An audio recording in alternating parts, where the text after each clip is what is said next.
Hello everyone. तो आज के वीडियो में हम देखेंगे एसेंशियल्स ऑफ अ टॉर्ट। तो टॉर्ट कमिट करने के लिए कुछ कंडीशन है जो फुलफिल होना बहुत ज़रूरी है। अगर ये कंडीशन फुलफिल नहीं होती है तो टॉर्ट कमिट नहीं होता है। पहला क्या है? पहला है सम एक्ट और omission on the part of the defendant. मतलब कि एक्ट होना चाहिए या ओमिशन होना चाहिए किसके पार्ट पे? डिफेंडेंट के पार्ट पे। दूसरा है कि ये जो एक्ट और ओमिशन हो रहा है इसकी वजह से इंजरी कॉज हो रही है, और इंजरी का मतलब लॉ में क्या होता है? Violation of a legal right, मतलब लीगल राइट वायलेट हो रही है। थर्ड है कि ये जो एक्ट और ओमिशन होगा ये डिफेंडेंट के पार्ट पे ब्रीच ऑफ ड्यूटी होगी जो लॉ ने उस पर इम्पोज करा है। ठीक, तो चलिए समझते हैं एक्ट और ओमिशन क्या होता है। एक्ट का मतलब हुआ कि कोई रॉन्गफुल एक्ट कमिट करना, एग्जाम्पल किसी दूसरे इंसान को डिफेम करना, ट्रेसपास कमिट करना, या किसी इंसान को रॉन्गफुली डिटेन करना एटसेट्रा। ये सब किस में आया? एक्ट में। मतलब हम कुछ रॉन्गफुल कर रहे हैं। ठीक है, इसी एक्ट और ओमिशन को हम कहते हैं रॉन्गफुल एक्ट। ऐसे ही जब कोई ड्यूटी होती है कि ये पर्टिकुलर एक्ट करना है और तब हम नहीं करते हैं, इसे हम कहते हैं ओमिशन। एग्जाम्पल, एक कॉरपोरेशन है जो पार्क को मेंटेन करता है, तो उसकी ड्यूटी है कि प्रॉपर फेंसिंग भी वही कॉरपोरेशन करवाएगा। अच्छा, उस पार्क में क्या है? पॉइजनस प्लांट्स हैं, तो फेंसिंग इसलिए ज़रूरी थी कि बच्चे जो आएंगे उनको पता नहीं है कि ये पॉइजनस है कि नहीं है, और हो सकता है कि वो लीव्स कंज्यूम कर लें। तो होता भी ऐसा है कि फेंसिंग प्रॉपर नहीं होती है और एक बच्चा जाता है जो डेंजरस प्लांट था उसकी लीव्स को कंज्यूम कर लेता है और उसकी डेथ हो जाती है। तो यहाँ पर जब केस कोर्ट में गया तो क्या हेल्ड हुआ? कोर्ट ने बोला कि फेंसिंग जो है वो प्रॉपर नहीं थी और ये लीगल ड्यूटी थी कॉरपोरेशन की, इसलिए उनके पार्ट पे क्या हुआ? ओमिशन हुआ। उन्होंने अपनी लीगल ड्यूटी को ना करके उसको ओमिट कर दिया। ठीक है, तो कॉरपोरेशन जो है वो कंपनसेशन के लिए लायबल होगा। तो ये फैक्ट थे केस के, दिल्ली जल बोर्ड वर्सेस राजकुमार के। ठीक है, अब जो सेकंड इंग्रेडिएंट है हमारा वो क्या बात करता है? लीगल डैमेज की।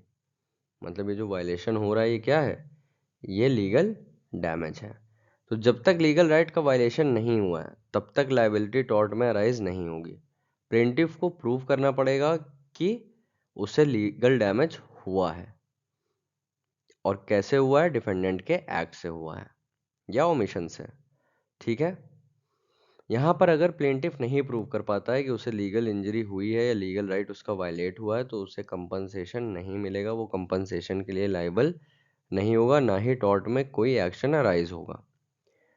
ठीक है, अब ये जो लीगल राइट का वायलेशन है ये हम दो मैक्सिम से समझ सकते हैं कि कैसे वायलेशन हो रहा है। एक है हमारा इंजूरिया साइन डैमना, और दूसरा है डैमनम साइन इंजूरिया। ठीक है, तो अपना पहला देखते हैं जो कि बात करता है इंजूरिया साइन डैमनो या डैमनम। ठीक, यहाँ पर इंजूरिया का मतलब होता है इंजरी, साइन का मतलब होता है विदाउट, और डैमनो का मतलब होता है डैमेज। मतलब यहाँ पर लीगल राइट वायलेट हो रहा है पर उस वायलेशन से कोई डैमेज नहीं हो रहा है। तो दो तरह के टॉर्ट होते हैं। पहला ऐसा टॉर्ट जो एक्शनेबल पर से है, मतलब वहां पर आपको डैमेजेस प्रूव करने की जरूरत नहीं है। Example, trespass to land. अगर आप किसी के लैंड पर ट्रेसपास करते हो तो आपने टॉर्ट कमिट कर दिया by violating legal right of the owner of the land, है ना?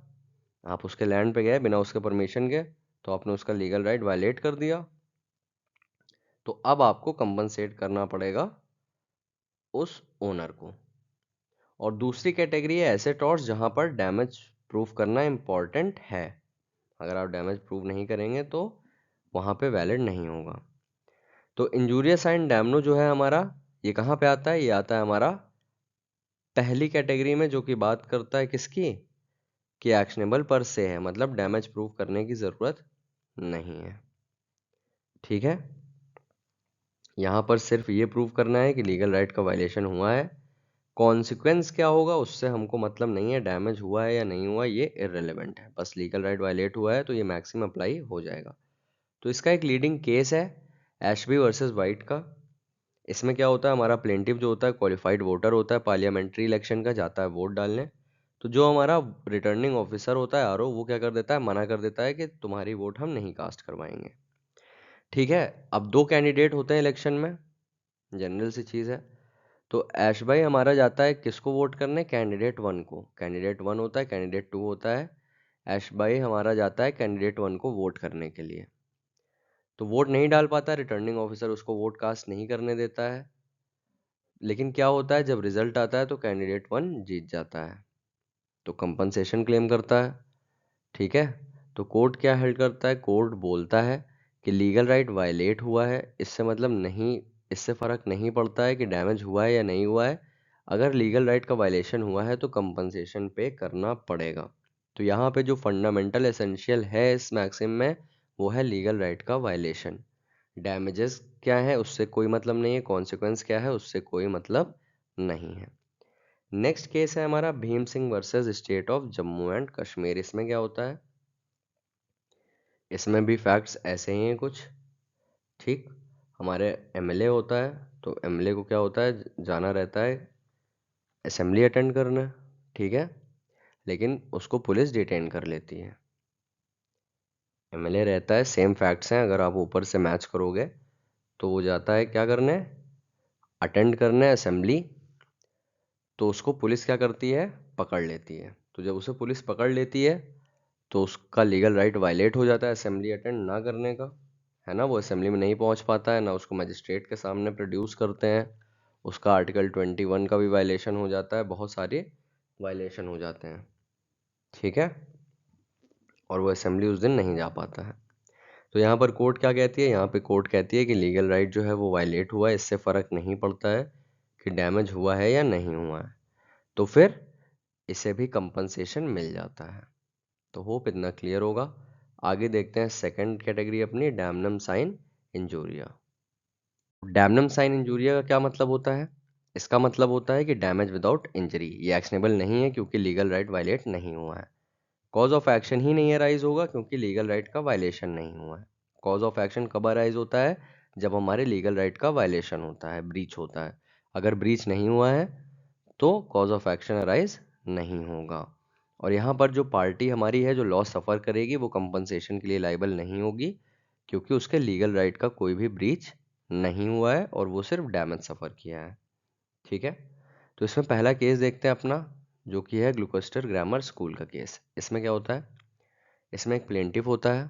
ठीक है, प्लेंटिफ का स्कूल होता है और डिफेंडेंट क्या करता है, प्लेंटिफ के स्कूल के सामने अपना स्कूल खोल देता है। ठीक है, तो इसको क्या होता है, ये लॉस सफ़र करने लगता है इस स्कूल की वजह से। ठीक है, ये प्लेंटिफ का स्कूल है, ये डिफेंडेंट का स्कूल है। तो प्लेंटिफ क्या करता है, अपनी फीस जो 40 पेंस थी उसे रिड्यूस करके 12 पेंस कर देता है और कॉम्पनसेशन सीख करता है कि डिफेंडेंट की वजह से उसे लॉस हो रहा है। तो यहाँ पर कोर्ट क्या बोलती है कि यहाँ पर प्लेंटिफ के पास कोई भी रेमेडी नहीं है क्योंकि किसी भी तरह से प्लेंटिफ के लीगल राइट का वायलेशन नहीं हुआ है।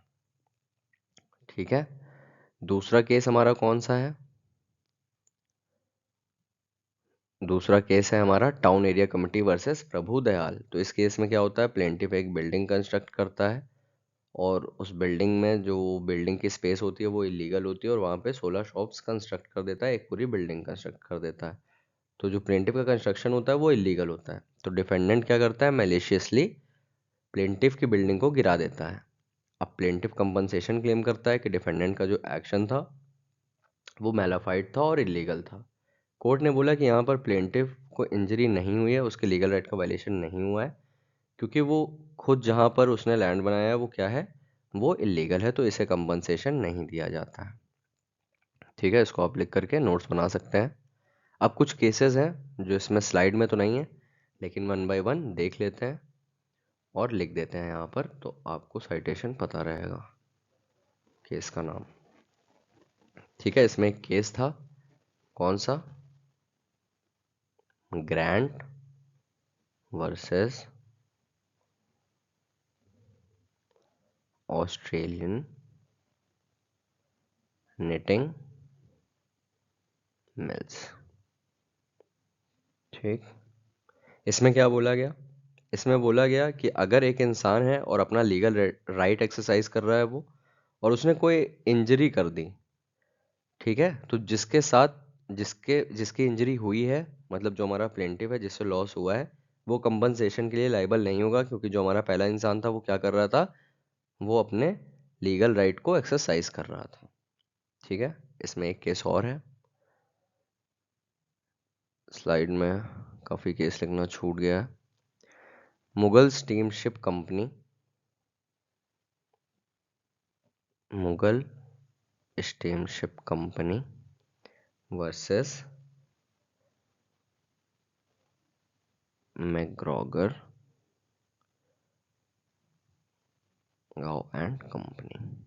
इसमें क्या होता है, तो बहुत सारी स्टीमशिप की कंपनीज मिलके प्लेंटिफ के कंपनी को कंपटीशन से बाहर कर देती हैं। तो कोर्ट बोलता है कि प्लेंटिफ का कोई कॉज ऑफ एक्शन नहीं है, क्योंकि यहां पर भी लीगल राइट वायलेट नहीं हुआ है। ठीक है, नेक्स्ट केस देखते हैं। इसमें केस थोड़ा ज्यादा है, उषा बेन वर्सेस भाग्य लक्ष्मी चित्रा मंदिर।